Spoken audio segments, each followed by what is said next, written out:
नमस्कार. MS chapter GKवर आपल्या सर्वांचे स्वागत आहे. चॅनलवरती नवीन असल्यास चॅनलला सबस्क्राईब करायला विसरू नका. प्रश्न क्रमांक 1.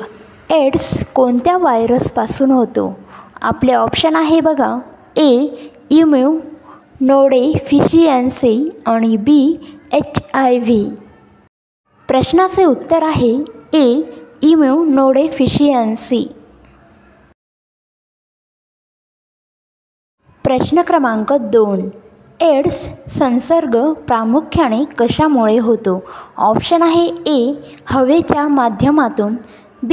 दूषित रक्त संक्रमणाद्वारे. प्रश्नाचे उत्तर आहे बघा. B. दूषित रक्त संक्रमणाद्वारे. प्रश्न क्रमांक 3. HIV चा संसर्ग झाल्यानंतर एखाद्या व्यक्तीला एड्स होण्यास किती वेळ लागतो? ऑप्शन आहे A. काही दिवस, B. काही वर्ष.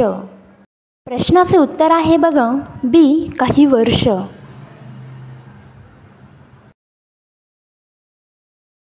प्रश्न क्रमांक 4. HIV संसर्गाचे निदान कशाद्वारे केले जाते? ऑप्शन आहे A. Blood test, B. Urine test. प्रश्नाचे उत्तर बघा. A. Blood taste.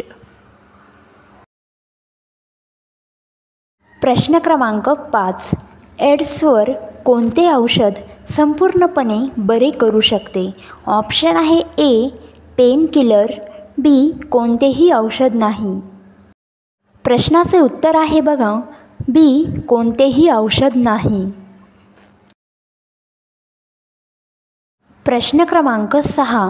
HIV झाल्यानंतर एक व्यक्ती किती वर्ष निरोगी राहू शकते?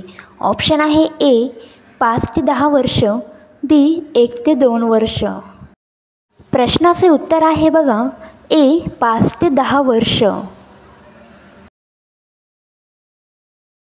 प्रश्न क्रमांक 7. एड्स जनजागृतीसाठी कोणता दिवस साजरा केला जातो? ऑप्शन आहे A. 5 June, B. 1 डिसेंबर. प्रश्नाचे उत्तर बघा. B. 1 डिसेंबर. प्रश्न क्रमांक 8. भारतातील पहिला एड्स रुग्ण कोणत्या राज्यात आढळला?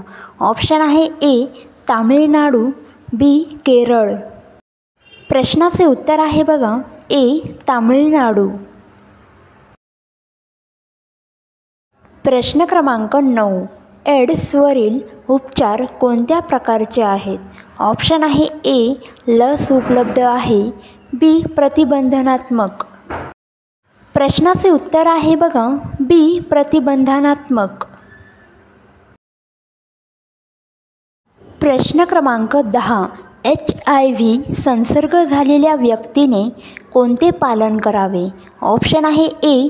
नियमित औषधी घ्यावी, B. मानसिक आधार घ्यावा, C. वरील सर्व.